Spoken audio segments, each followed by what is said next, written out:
everyone. Nice to meet you again on Weekend Podcast in conversation about time management with Mr. Robert. Before we starting our conversation, I will give Mr. Robert a chance to introduce himself. Mr. Robert, mic is yours. I'm glad to have you today with us. Very glad to be here, Musab. Thank you for your invitation. Just a quick introduction then. My name's Robertson Hubnter STEWART. And my last name spelled with STEWART. I'm a writer and management consultant, and I also teach MBA students management and leadership. So today with Mr. Robert, we're gonna discuss what does time management mean exactly, and how we could manage our time perfectly, and why time management even more important. But before that, I want to say that time management is transferable skill. It means it can be applied across all industries and positions, no matter what your job is. Beginner good at management will greatly improve your hireability. So what does time management mean exactly, Mr. Robert? Well, time management it's all about planning, isn't it? Yeah. And I always like to tell people that planning, it's basically failing to plan. Yeah, for me, is the same thing as planning to fail. Yeah. Because in this professional world, you really have to know how to plan your work, and then, of course, to work your plan. And what I mean by that is you have to give yourself time to plan. Yeah, you have to, from time to time, you have to take a step back from what you're doing at work, and sit down with a blank piece of paper and really plan what you're doing. Yeah, what you have been doing, what you're doing now, and what you want to do in the future. Yeah. And this is obviously very much connected to your personal objectives and your goals. Yeah. Okay, good. So, Mr. Robert, as we talk about time management is a transferable skill, it's not enough to list your time management skills in the skills section of your resume or CV, or to simply say I'm great at time management during a job interview. You need to prove you have these skills. So, how could I do to show that I'm good at time management? Well, one of the ways to do it is to show exactly what techniques you would apply to this. Yeah. For example, I would always use the fact of using being very specific when you set objectives, either for yourself or for other people. Yeah. This is a very fine proof of time management skills. It's to use it, for example, SMART objectives. Yeah, to ensure that the objectives you give to people are very specific. They're also simple. This is the S of SMART objectives. Yeah. They're also measurable. They have to be measurable objectives. Yeah. As Peter Drucker, a famous management theorist, told us. Yeah. If you can't measure it, you can't manage it. Yeah. So that's the M from SMART objectives. Yeah.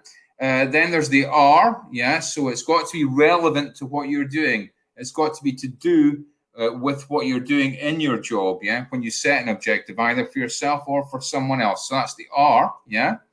So the A, which I missed, is to be agreed. Yeah, you have to agree the objectives either with yourself, obviously, or with the person you're setting objectives for, yeah. And they have to be, the second part of A is very important. They have to be achievable. You have to be able to achieve these objectives, yeah. And then the very last letter is time itself. They have to be time bound. You have to have due dates. You have to be very specific in your due dates. And it's not only when you're giving an objective to someone else, it's also when you're planning and doing your own objectives. Yeah, it's very important. Okay. So now we could list them. So how could I do to improve them?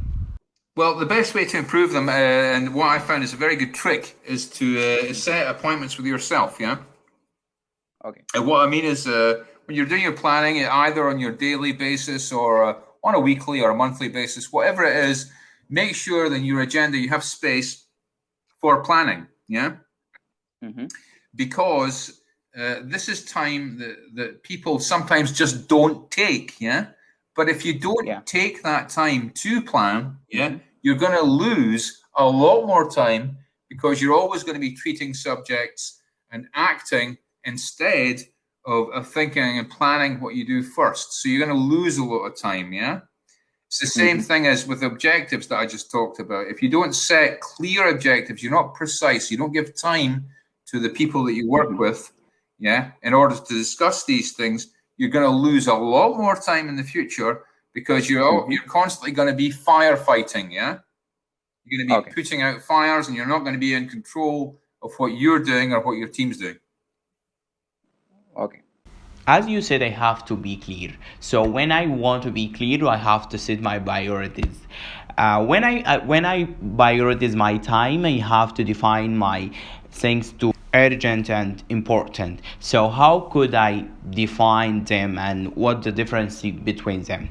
Well, urgent can, if something, you can use what we call the Eisenhower matrix. This is a very good technique to use when you use the Eisenhower matrix, because, for example, if something's not urgent and not important, then you just score it out, just get rid of it, put it in the bin, Okay. If something's urgent, it really is urgent, but it's not important, that's something that you would delegate to a member of your team, Okay. If something's urgent and important, that's something that you'll be doing yourself as quickly as possible, On the other hand, if something's still important, but it's not as urgent, that's something that you would plan for. Now, this matrix that I've just given you, the Eisenhower, it's called the Eisenhower matrix. It's an extremely important tool to help with what you just said, between deciding what's urgent and what's important. What's actually the best thing to do is to write the 4 quadrants that I just explained on a piece of paper, and then put each of the tasks that you're talking about or you're planning in each of the boxes, and this will allow you to really to understand between what's important and what's urgent, and to plan for that. Okay. Let's talk about long-term plan. It takes a long time. So how could I stay motivated in long planning term? Well, the key to remain motivated in long-term planning is to break up bigger goals, into smaller objectives, and to be patient, because if you don't break up these very big goals and your long-term vision into smaller objectives, you can't see, you don't have milestones, what I like to call milestones, You have to give yourself those, and you have to give yourself the opportunity to succeed, because at these milestones, then you can say, oh yes, I've done this now, so I'm getting there, You're measuring yourself as you go. If you don't do that, you might have the impression like you're doing a very long swim, and you're constantly swimming, but you're getting nowhere, So it's very important to have these milestones, these smaller objectives, For example, it's like when you're building a house, isn't it? No, if you're not doing it on your own, obviously, but when you're building a house, you first have to build the foundations, So you have to concentrate on that first. Then you have to concentrate on building the walls. Then it's the plumbing.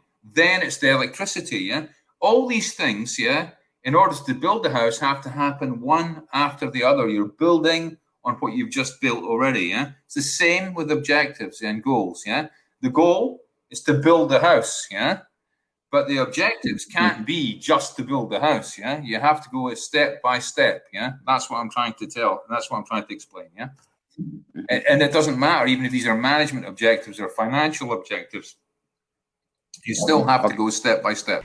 Definitely, Mr. Robert, we have to go step by step. That is why breakdown structure most important for all of us. So, do you think that mismanagement in our time causes mental disorders?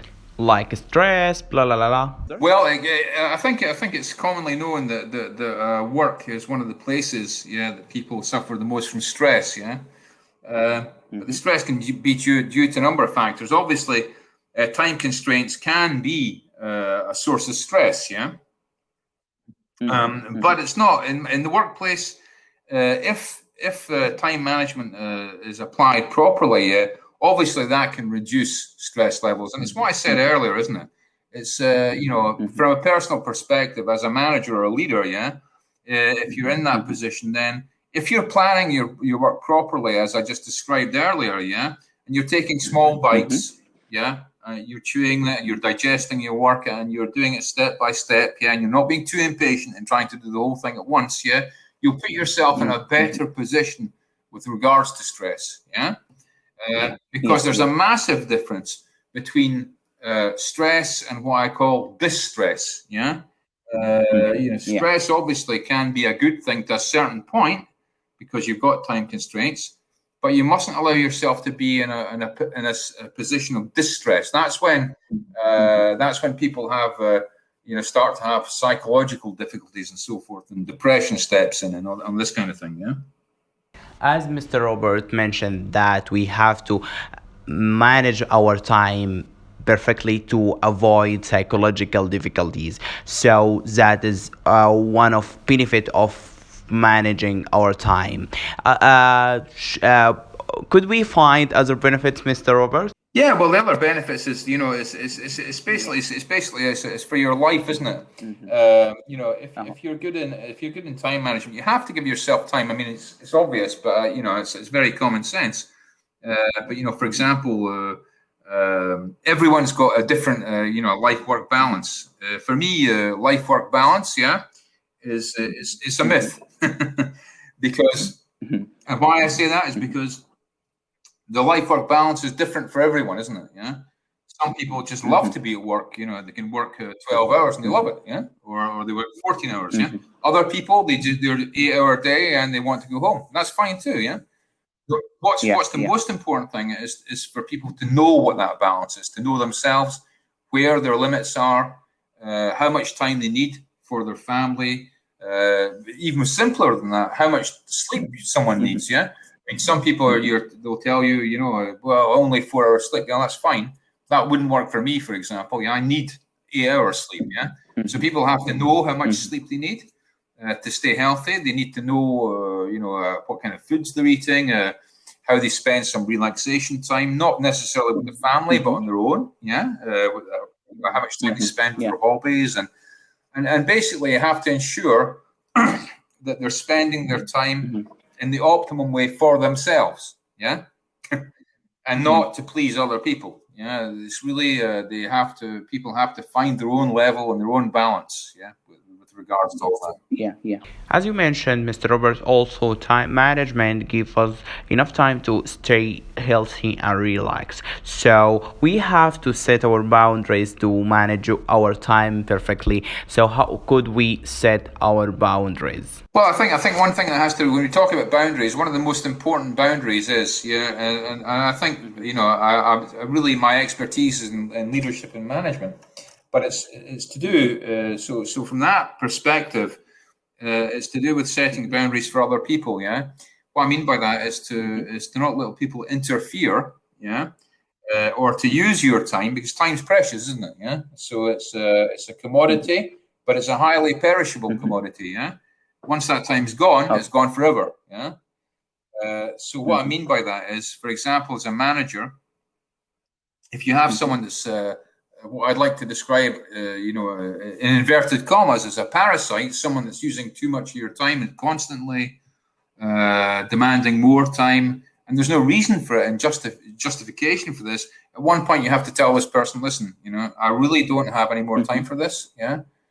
I'm terribly sorry, but I have other priorities, and I really can't spend any more time with you. And you have to be able to do that, because otherwise, those types of people will just take more and more and more time, So you have to stop that. You have to put an end to that, and that's one way you have to control this kind of parasitic behavior of other people. And I imagine, from experience, that in life it's the same thing, If people are using time or using time badly, or being, or for example, toxic people. This is another subject, or toxic managers, which does exist. You just have to avoid those people. In my opinion, there's a phrase I really love regarding this, which is, just because someone invites you to an argument, you don't have to attend. Yeah. Yeah. So I think people have to understand that, and if people are toxic, just really have as little contact with those type of people as possible. Yeah. Because it does protect you, in a way. Yeah. Okay. Also, I want to mention that boundaries depend on who we are and what we are do. So, if we want to set about our boundaries, we have to answer these questions. Yeah, boundaries. But boundaries. I mean, it depends, doesn't it? I mean, it's really the boundaries have to be set. I'll give you a concrete example about myself. Yeah. I had a lot of people ask me recently, because I have time constraints, obviously, and what I do quite a lot. So, people, Okay. for example, for example, when people ask me for free advice, I always refuse. I say, well, no, I'm sorry, but I'm a professional coach, mentor, and consultant. Yeah, I'm also a writer, so I need my time to do these things. And I can give a small piece of advice for free, of course, but not all the time. That's just not possible. Yeah? So these boundaries have to be set very clearly for people. Yeah, absolutely. Okay. If I play two roles in my life, Mr. Robert, how could I manage myself, my time, and set my boundaries? Well, what you have to work out first of all is the amount of time required, and what's most important, So it comes back to what we said about the Eisenhower matrix, doesn't it? Yeah, you have to decide what's most important and what's most urgent, and at what time, because sometimes I suppose that studies will be required. For example, if you've got an exam coming, at college, then that's going to take more importance suddenly, isn't it? Whereas if you have financial requirements, and that turns out that you need to pay for your studies, and you have financial requirements, and it's become very urgent, to finance, then your virtual assistant roles at that time is going to become more important, So it's all about context at different times, It's all about context, knowing where you are, and I think one of the most important exercises, even to answer your question, and for a lot of people, which people don't do and they should do, is to write things down, because if you don't write things down, you can try and work things out in your head a lot, but if there's too much information, you're not going to be able to make sense of it, And that's why, in answer to your question again, if you use something like the Eisenhower matrix, to sit down, organize yourself, but on paper, so you can keep a record of that, you can keep a to-do list as part of this as well, which you can make dynamic. Okay. So you can say, okay, I've done these tasks that are concerning my studies just now. Here are the tasks that are concerning my virtual assistant role now, which is the most important for me to do, and then you can transfer them to the next day or the day after, but that's important to keep that going, and to write it down. Timetable comes after setting our boundaries. It's a kind of time management tools. We use it when particular events or actions are to take a place. So should all we have to a timetable to organize actions or events, and how we could make it? Well, I think everyone today has a lot of demands on their time, And it's like something precious, isn't it? Because it's like supply and demand in economics. If there are massive demands on something, it suddenly becomes very valuable. So of course, then you have to plan it. It's to also when we talk about stress earlier, it's a very good way of alleviating stress is to put things in agenda. So it's there, it's there, and once you've got it on paper or once you've got it in your agenda, forget it. Because there's something called mental charge today, and if you've got too much mental charge and you're trying to think about things all the time, no, you have to get a way to get things out of your head onto a piece of paper, and that's why planning and agendas are also important. They allow you to do that and not to have it constantly in your head and to give you more mental charge.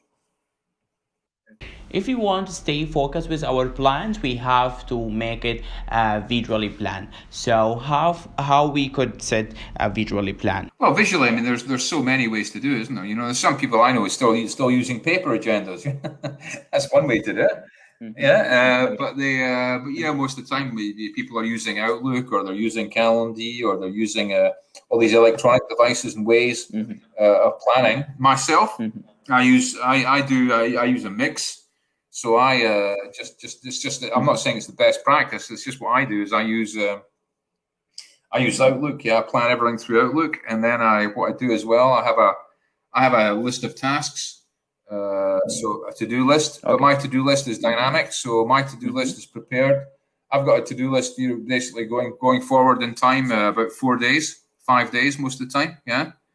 On each page, what you'll see on my task list would be, or my to-do list would be, I'll have 2 stars if it's extremely urgent and extremely important. It has to be done today.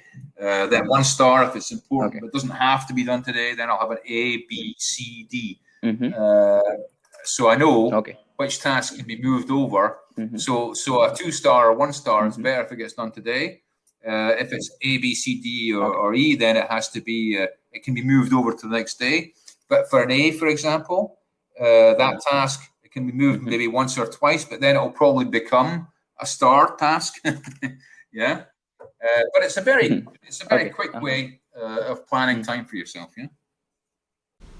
By use yourself as example, how to create a time management plan for work week. Yeah, of course. I mean, I think the to-do list it's very important to have a to-do list. But there's one warning about a to-do list. Yeah, that I have to give you, because we were talking about stress earlier. Yeah, you mustn't make to-do lists that you've got like 30 or 40 things on a to-do list. Yeah, this is silly, because that's going to do the opposite of what I said earlier.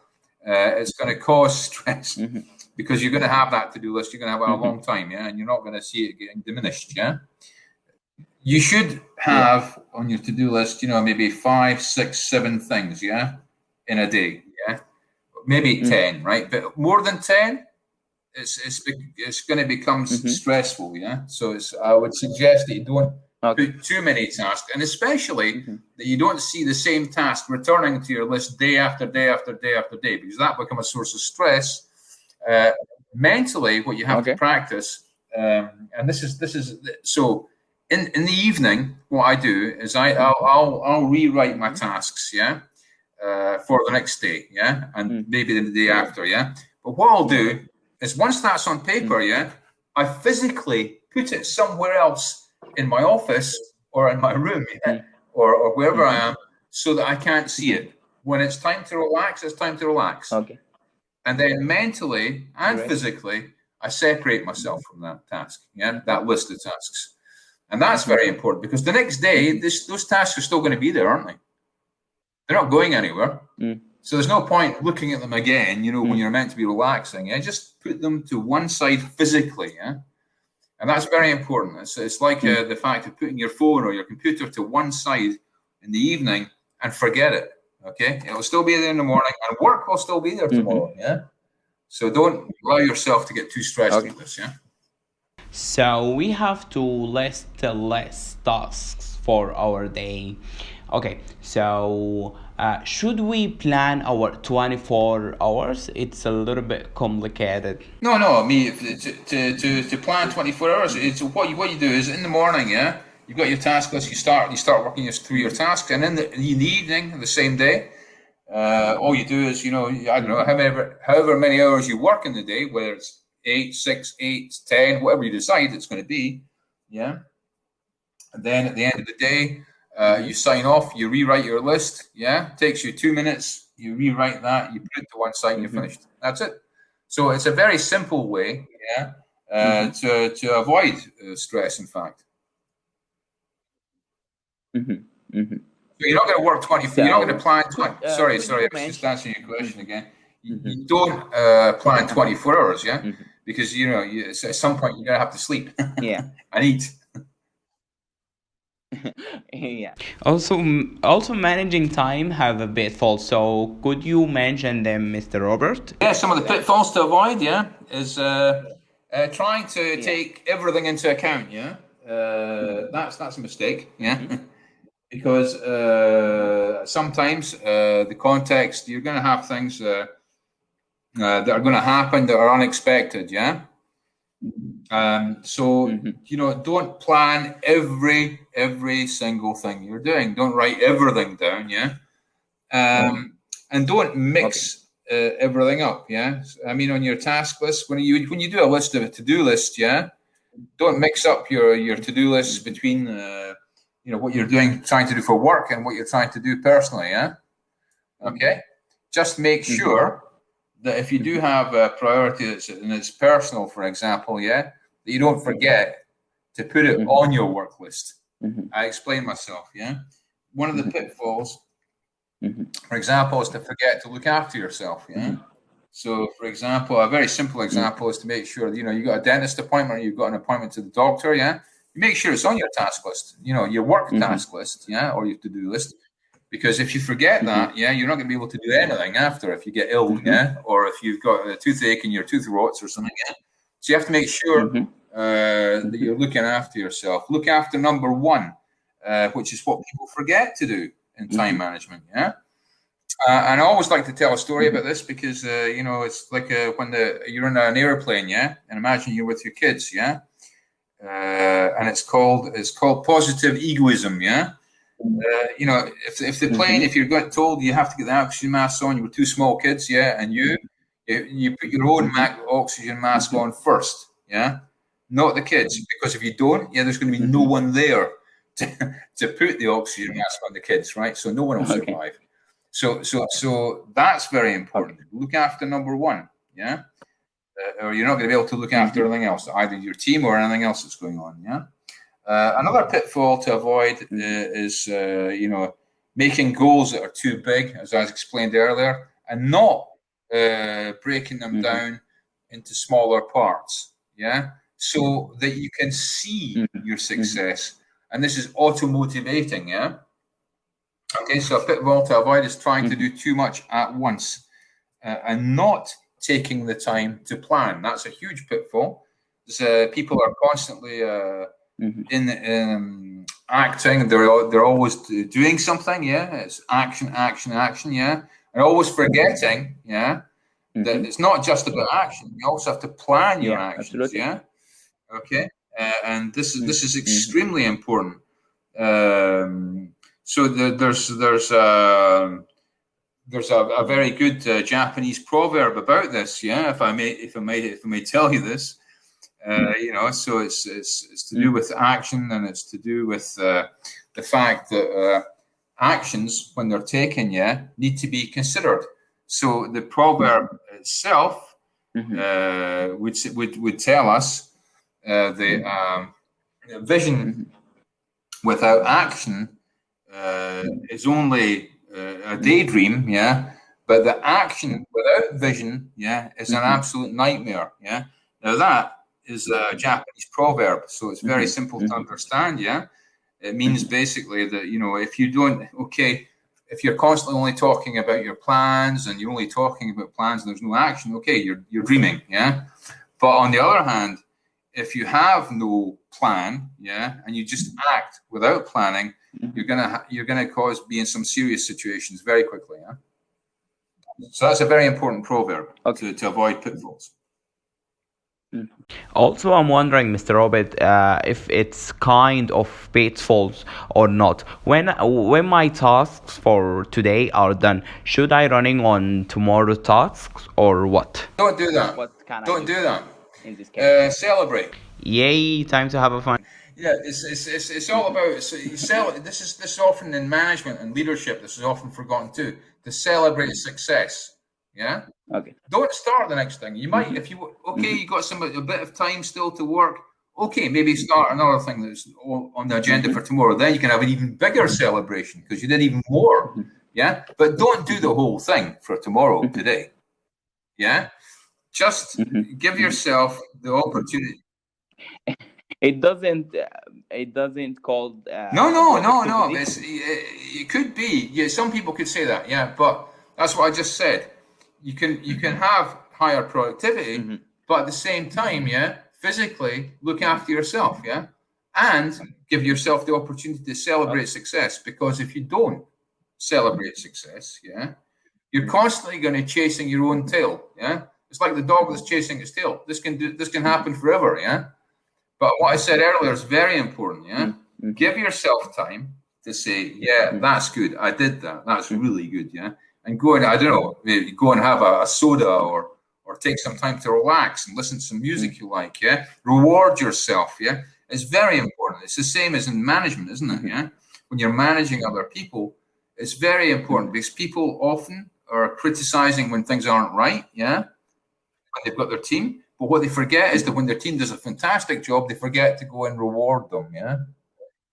So you have to do this for yourself too. Remember, self-manage yourself.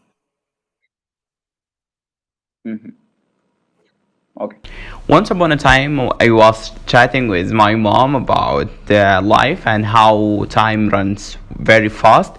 She said to me that time means life, and if you want to wasting your time, that means you are wasting your life, and if you are investing your time, that is mean you are invest your life. So my mom gave me the summary of life. So could you give us a summary of how could we manage our time perfectly?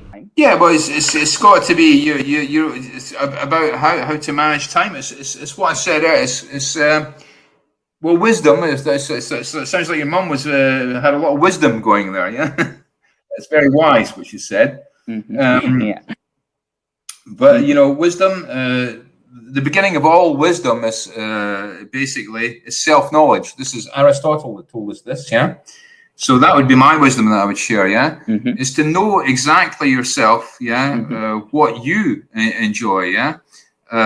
Even when you're talking about your work, whether it's your social life, whether it's the time you spend with your family, with doing your hobbies, whatever time that is, yeah, is to thrive in this, to have purpose in what you're doing, yeah, because you're only here once, yeah, and as I said earlier, once you've used that time, yeah, that time's gone. Yeah, so it's a very, very valuable commodity. So as your mother said, she was right.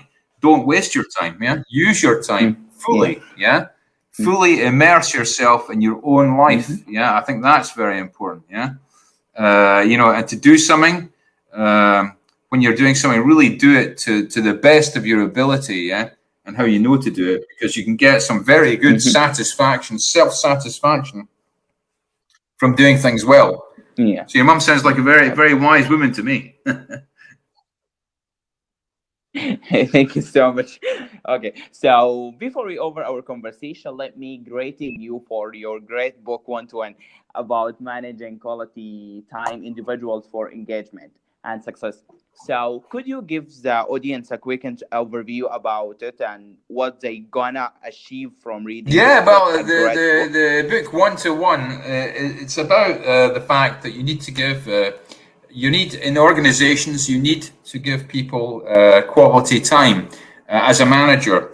And what I mean by that is that some young managers, when they start their work, or even experienced managers, make the mistake of getting far too involved in all the tasks, you know, like the budget meeting or planning the budget or planning how to do the tasks, operations and so forth. And what they forget is that the people that are doing those jobs are people, yeah. So they need time to discuss with their boss, yeah, or with their superior. And what happens is sometimes people just forget, and what they do, they'll have lots of meetings with the team and so forth, but they'll forget that those teams are made up of individual people, and that all of those people are extremely different, yeah.